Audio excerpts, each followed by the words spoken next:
Spicer, former White House press secretary. Sean, good to have you here tonight. Thank you. I'm going to ask you point blank. When you were in the White House, was there ever encouragement on the part of the Homeland Security officials, the people who were then in charge?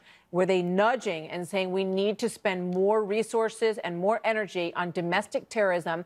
And the suggestion in this piece is that the president didn't like to deal with white supremacy terrorists or issues. He didn't want to believe that there was an increase in it, perhaps somehow thinking that it was politically, would be linked to him in the media, even though obviously he doesn't believe that that is the case. Did that scenario ever happen that you saw or witnessed? No. And in fact, in the testimony that you play from Director Wray on July 23rd, he cites the fact that over 850 cases have been brought forth from the FBI that they are investigating. That certainly doesn't sound like a White House or an administration that isn't tackling this straight on.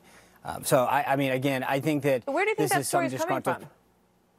Well, I'm sure it's from somebody who doesn't like the fact that their suggestion on whatever particular policy or procedure wasn't taken into account or wasn't followed and it was somewhere else. But clearly, from the director's testimony in front of Congress on July 23rd, he makes it very clear that the FBI has made rooting out domestic terrorism, rooting out white supremacy a top priority of the Bureau, and has appropriated, countless man hours and agents to this task. So the numbers don't add up to what CNN's reporting is saying. I mean, I'm sure that there is somebody who isn't happy, but that doesn't comport with what the director's testimony suggests the FBI and the Department of Justice. Furthermore, just taking it beyond that, one step up, the president has been very clear that he has ordered the Department of Justice to go root out this kind of behavior and problem. So it has come straight from the top and then is clearly being implemented at both the department and agency level. All right, I just got a couple of seconds left, but I want to play what Joe Biden said in his speech yesterday in his response to how passionate he thought the president was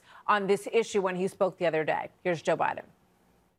This president has fanned the flames of white supremacy in this nation. His low energy, vacant-eyed mouthing of the words written for him, condemning white supremacists this week, I don't believe fooled anyone. What do you say? He can't win, being the president.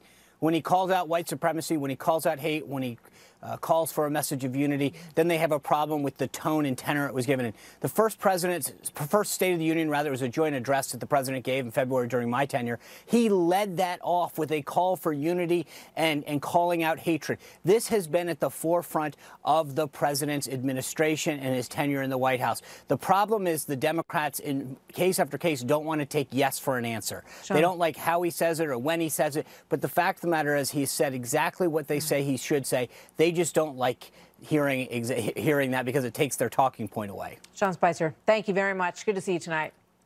You bet, Martha. Thanks.